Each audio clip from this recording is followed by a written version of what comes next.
Bonjour à tous, ravi de vous retrouver pour ce nouveau numéro d'Ailleurs dans le monde. Dans un communiqué, le président de la transition guinéenne, Mamadi Doumbouya, a annoncé la dissolution du gouvernement. Le remaniement était attendu, mais il a surpris par son ampleur. C'est l'ensemble du gouvernement dirigé par Bernard Goumou qui a été remercié dans la soirée du 19 février. Le communiqué a été lu par le général Amara Kamara, le porte-parole de la présidence, entouré d'une vingtaine d'hommes en uniforme, dont le chef d'état-major général des armées et le haut commandement de la gendarmerie. Alors cette dissolution met-elle fin au bras de fer qui opposait le Premier ministre au garde des Sceaux? Quelles sont les causes et les conséquences de cette décision?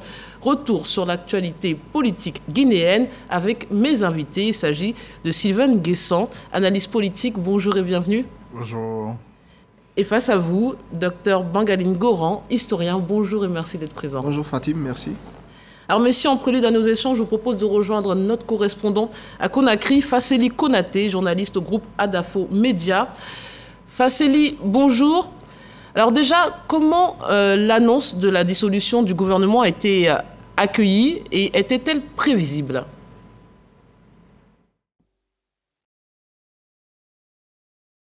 Alors, bonjour Fatim et bonjour à tous vos invités sur le plateau. La dissolution du gouvernement guinéen a été favorablement accueillie par la population et certains acteurs politiques et sociaux, certains parce qu'il y en a qui pensent que c'est un non-événement. Maintenant, est-ce que c'était prévisible? J'ai envie de dire oui, parce que le gouvernement sortant était caractérisé notamment par l'inefficacité face aux défis nationaux.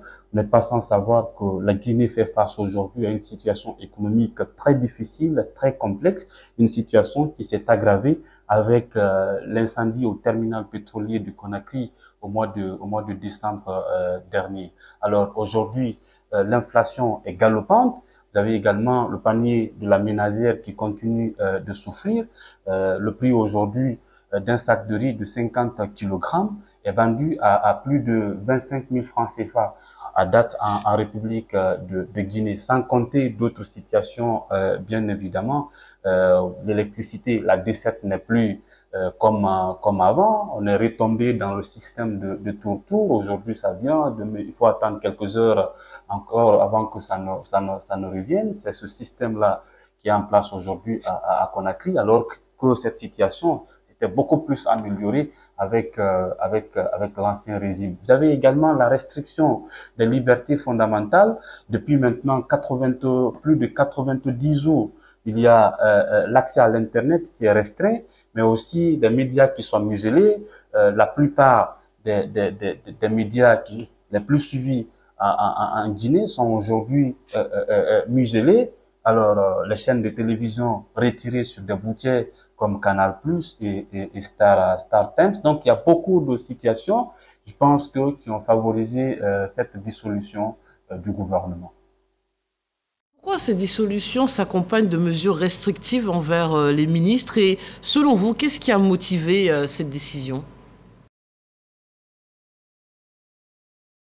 Vous savez, ce gouvernement sortant était aussi caractérisé par le manque de solidarité, mais également de cohésion. Il y avait des problèmes un peu partout au sein du gouvernement, entre les ministres et leurs adjoints. Je prends par exemple le cas du ministère de la promotion féminine, de l'enfance et des personnes vulnérables.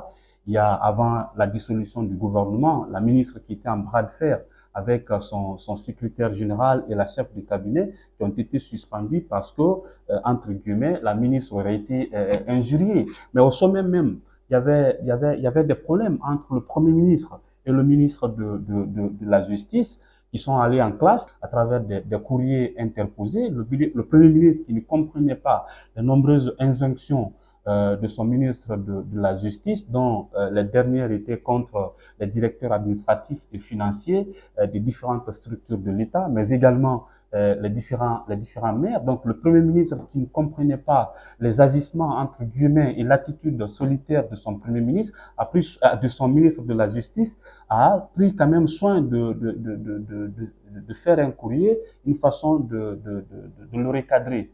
Et vous avez vu la lettre réponse du du ministre de la Justice qui a circulé aussi sur les réseaux sociaux. C'était vraiment costaud parce que lui aussi, il a tenté de rappeler son premier ministre à l'ordre comme pour dire qu'il n'avait pas d'ordre à recevoir de lui, mais il a tenté même de le défier parce qu'il a dit que si il continuait son aventure, le Premier ministre donc, alors il n'hésiterait pas à porter plainte aussi contre lui. Donc il y avait toute cette cacophonie au sein du gouvernement et je pense que c'est l'une des raisons d'ailleurs fondamentales qui a occasionné la dissolution du gouvernement parce que le Premier ministre qui est entre-temps parti à Dubaï pour le forum, pour la table ronde des partenaires pour le financement du programme de référence intérimaire. Alors, à son retour à Conakry, selon bien évidemment nos sources, il a tenté de suspendre le ministre de la Justice de ses fonctions parce que pour lui, sa réaction face à son courrier était de l'indiscipline. Et de l'autre côté, le ministre de la Justice qui préparait aussi une autre injonction qui demandait au procureur général alors d'intenter des procédures judiciaires contre le Premier ministre et même pour pouvoir l'arrêter. Donc, beaucoup de scénarios, mais il ne faut pas oublier aussi cette menace de grève du mouvement syndical qui était aussi, qui planait aussi à côté. Donc, je pense que il y a tout un facteur qui a favorisé la dissolution du gouvernement. Maintenant, l'autre question, pourquoi les mesures conservatoires contre les membres du gouvernement dissous. Je pense que le ministre secrétaire général de la présidence de la République, le général Amara Kamara, qui a rencontré mardi les secrétaires généraux des différents départements qui gèrent donc les affaires courantes, il a été clair là-dessus. Et il y a aussi le chef d'état-major général des armées qui est revenu là-dessus, le général Ibrahima Sori Bangoura. Selon lui, ces mesures-là, c'est pour éviter qu'il y ait que les anciens membres du gouvernement essayent de fuir. Ce sont les termes qu'il a employés. Merci Fasseli pour ces éléments de réponse. Messieurs, alors pourquoi cette dissolution, qui reste une décision discrétionnaire du chef de l'État, a-t-elle autant fait écho? Bon, d'abord parce que la situation République de Guinée est suivie, surtout que le chef de l'État a pris des engagements, une durée de la transition en vue des élections à venir. Et au moment où on s'attend à ce que le gouvernement prenne des dispositions en vue d'organiser ces élections, c'est le contraire qui arrive, c'est la dissolution du gouvernement, donc une sorte de retour à zéro. Donc naturellement, au niveau des acteurs extérieurs, des organisations sous-régionales, on se demande mais qu'est-ce qui se passe? Est-ce que c'est une diversion encore pour faire durer la transition? Et à l'interne, vous avez d'autres voix, certains qui apprécient, qui se disent que bon, le gouvernement, ça va un peu dans tous les sens, avec les crises entre les différents membres du gouvernement à ce niveau-là, Premier ministre, ministre de la Justice, qui sont quand même des ministères assez clés, et comme s'il n'y avait pas de manuel de procédure, donc certains se disent, bon, c'est bienvenu, il faut qu'ils mettent un peu d'ordre, tout ça. Et puis bon, malheureusement, il y a la grande majorité qui cherche le pain quotidien, qui est un peu fatigué de tout ça depuis les années 58, qui dit, bon, de toute façon, qui s'arrange entre eux, c'est pas un dirigeant qui va changer notre quotidien. Donc, le tout conjugué, naturellement, ça suscite beaucoup de bruit. Mais justement, est-ce un aveu d'échec parce que peut-être aussi de l'ampleur, c'est tout un gouvernement qu'on limoge, et c'est un peu plus rare. Donc déjà, est-ce que ça impacte la résonance de cet événement? Et puis, si c'est un aveu d'échec, c'est pour qui? Le Premier ministre ou le chef de l'État? Je pense que c'est un aveu d'échec de toute la transition, de ce modèle de gouvernance qui avait été présenté, vendu au début comme l'opportunité d'engager d'abord un dialogue politique national pour refonder les institutions de Guinée, mais aussi pour lutter contre la corruption. Je pense que sur tous les chantiers dont le gouvernement que dirige le chef de l'État guinéen était engagé, jusqu'à aujourd'hui, quand on fait le bilan, ça a été un échec total. Déjà, les poursuites lancées par le CRIEF, donc, qui est la cour qui a été mise en place pour lutter contre la corruption, qui a emprisonné le dernier Premier ministre du président Alpha Condé, c'est-à-dire Kassori Fofana. Après plus de 17 mois d'emprisonnement, il n'y a toujours pas eu de procès, ni la présentation d'un début de preuve pour confirmer les poursuites, de sorte que la Cour de la CEDEAO a ordonné sa libération sur au maximum 3 mois. le régime ne s'est pas exécuté. Donc de ce point de vue-là, les poursuites ont été engagées, les gens ont été arrêtés, mais on n'a avancé aucune preuve. Ça a été un échec. Au niveau du dialogue politique interguinéen, il a été boycotté par les 3 principaux partis d'opposition parce que les dirigeants sont contraints à l'exil, les cadres sont en prison et les libertés publiques ont été toutes supprimées. Et donc, ils ont posé comme préalable pour la participation à ce dialogue-là que toutes ces difficultés-là soient levées. Et puis, du point de vue, je dirais, des réformes qui doivent précéder les élections, parce que la Guinée s'est engagée à organiser des élections au bout de 24 mois auprès de la CEDEAO, mais il se trouve que nous sommes à 10 mois.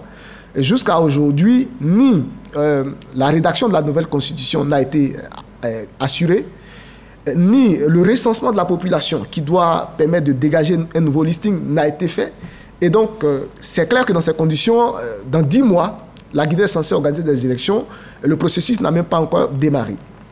Et puis, pour finir, un échec économique, parce que aujourd'hui, il y a, comme cela a été relevé, pour ne pas répéter les mêmes choses, au niveau de la consommation, une certaine inflation qui a, au lieu d'améliorer les conditions de vie de la population, a plutôt fait empirer les choses. Donc aujourd'hui, pour nous, la décision du président de mettre fin, disons, à la mission de son gouvernement, c'est une manière d'utiliser une sorte de fusible, parce qu'on sort d'une période de fin de grâce, hein, de la junte militaire. Et donc, la population a beaucoup de déceptions et donc la colère commence à monter. Je rappelle que les premières manifestations de rue, depuis leur arrivée au pouvoir, se sont déroulées il y a moins d'une semaine en rapport avec la question de la fourniture défaillante de l'électricité. Et donc, on rentre dans une période de turbulence. Le président a voulu lancer un acte d'éclat pour jeter à la foule quelque chose qui aurait peut-être, selon lui, aurait pu les apaiser. On va revenir, vous parler de diversion de ce côté, beaucoup d'autres aussi. On va revenir sur la situation économique un peu plus tard. Mais je veux revenir par rapport à l'échéance électorale, par rapport à ce calendrier attendu par la CEDEAO. Est-ce que vous pensez qu'on a finalement, toute notre attention a été accaparée par d'autres pays qui ont connu des coups d'État, tels que le Mali, le Burkina Faso et le Niger, et qu'on a peut-être fait preuve, si ce n'est d'indulgence, en tout cas, on a été moins regardant sur la situation en Guinée. Est-ce que les situations des autres pays voisins nous a été en trompe-l'œil? Je ne pense pas. À partir du moment où la Guinée a fixé un certain agenda avec un cahier des charges bien défini, dialogue politique, nouvelle constitution, etc., je pense que pour la CEDEAO, même s'il y a des doutes de part et d'autre, ben, les prémices étaient déjà là.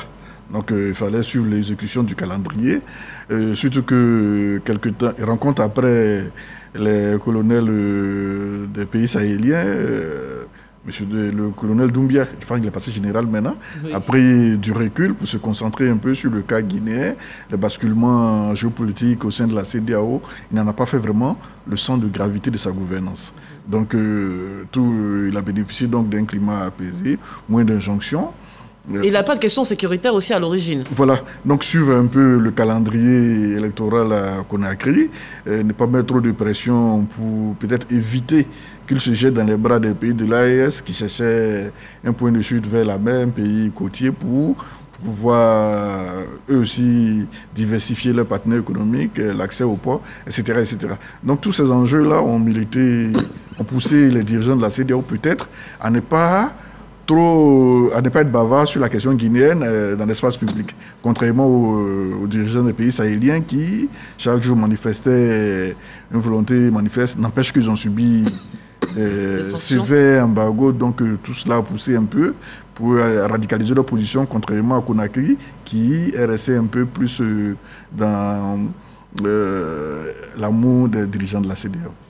Alors, on parlait tout à l'heure des difficultés économiques. Je rappelle que Mamadou Doumbouya, en prenant le pouvoir, avait dit qu'il allait mettre fin à la gabegie qui existait sous l'ancien régime. La situation s'est-elle améliorée? Je pense que de manière générale, cela a été relevé par le correspondant contacté. La situation s'est plutôt dégradée.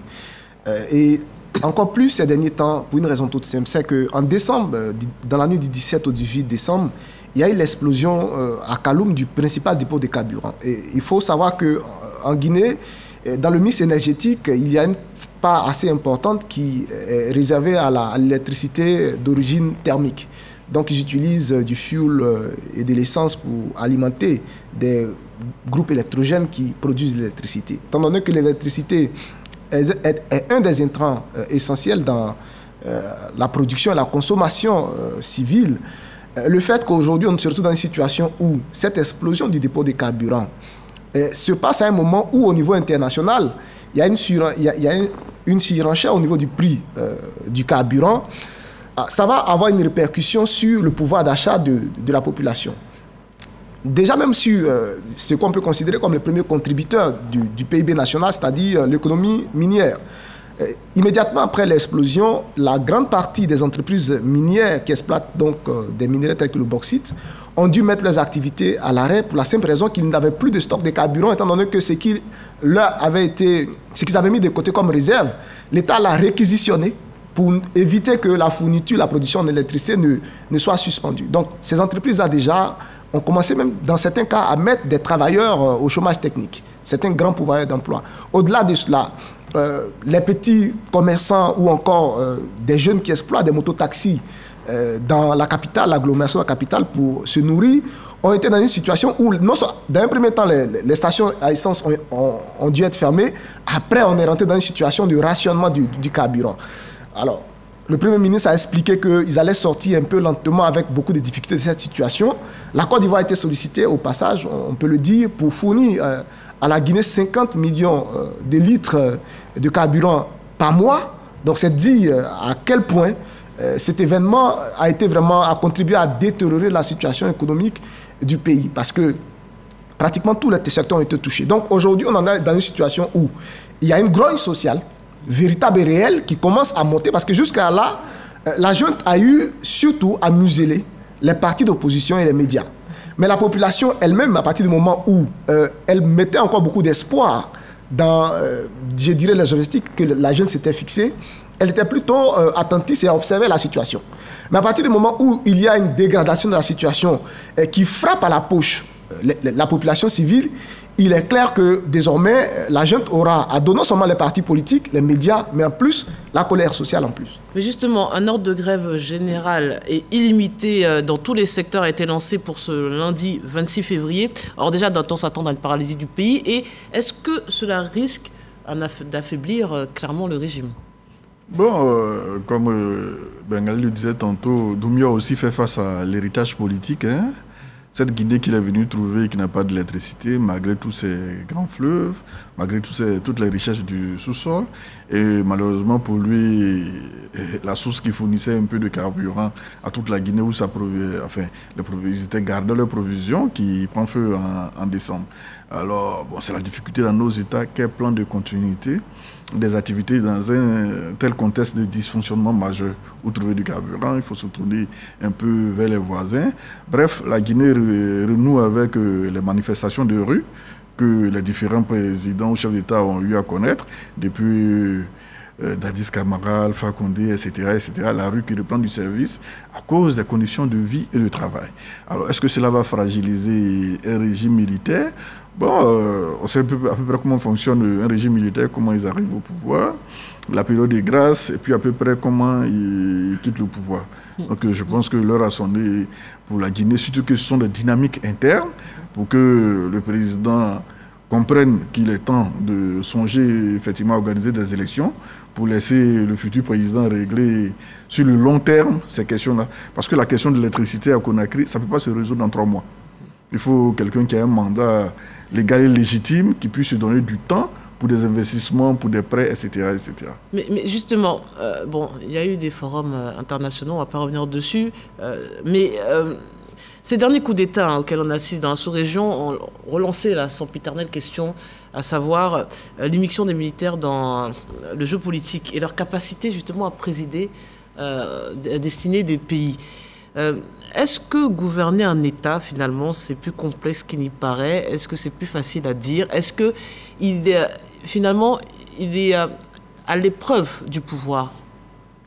Je pense qu'aujourd'hui, on en a la preuve par la situation économique des différents pays qui sont confrontés à une gouvernance de la part des militaires. Le militaire a été formé et pensé pour assurer la gouvernance sécuritaire hein, qui est une partie, je dirais, des compétences de l'État.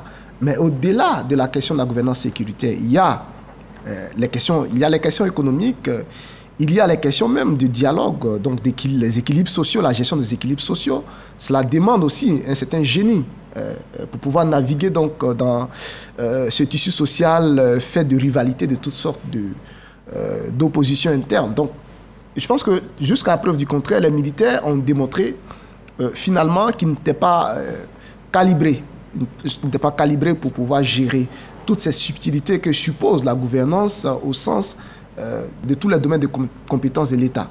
Et en Guinée particulièrement, pour revenir au sujet qui nous concerne, la situation actuelle est telle que le dialogue politique est bloqué. Le dialogue politique est totalement bloqué, de sorte que les réformes qui dépendaient de ce cadre de négociation consensuelle sont indirectement aussi bloquées. Au niveau économique, on a une situation qui doit être gérée par des gens qui sont des ministres, mais qui n'ont pas été formés, ou en tout cas qui ne sont pas des spécialistes pour gérer ces ministères. Et donc, que ce soit au niveau du gouvernement, que ce soit au niveau du dialogue politique, les militaires ont démontré la limite de leurs possibilités. Et c'est pourquoi, justement, la réflexion, en tout cas impulsée par l'ancien président Boni Yayi, qui est le médiateur de la CEDEAO, voudrait que la Guinée aille dans le sens de passer la main à un gouvernement composé en majorité de civils considérés comme des technocrates. De sorte qu'on aille vers une sorte de civilisation, ou en tout cas de reconversion civile du gouvernement, au lieu du choix qui a été fait de positionner, je dirais, les officiers de l'armée à tous les échelons de décision de l'État.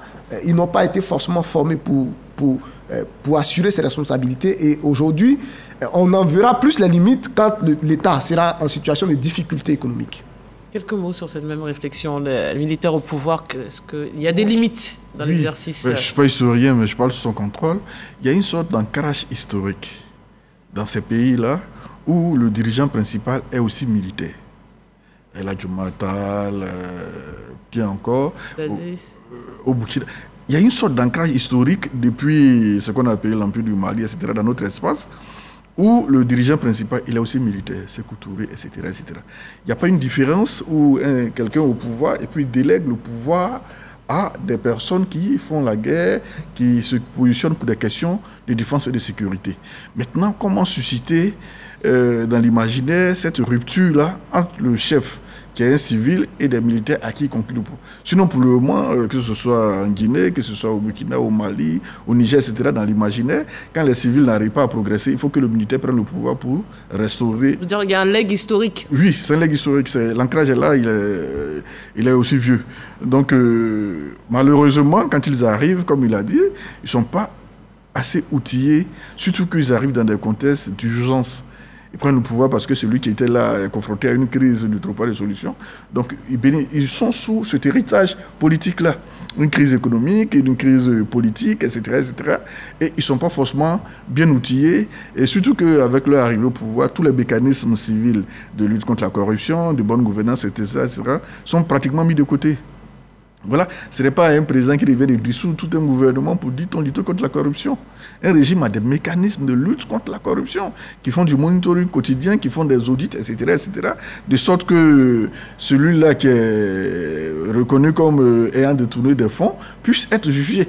Mais il ne s'agit pas chaque fois, bon, il va mettre un autre gouvernement en place. Si 3 mois après encore, il y a des cas de fraude majeure, de corruption, de détournement de fonds, est-ce qu'il va dissoudre encore le gouvernement? On ne s'en sortira jamais. Donc, il serait peut-être temps, je ne sais pas, je vous pose la question, quelle formation il va falloir donner dans les académies militaires, dans les écoles de police et gendarmerie? Vous voulez une formation politique? Pour que le civil, pour que le militaire comprenne que même s'il y a une crise, il doit aider le politique à résoudre la crise et non pas à prendre le pouvoir. Peut-être qu'on y arrivera un jour.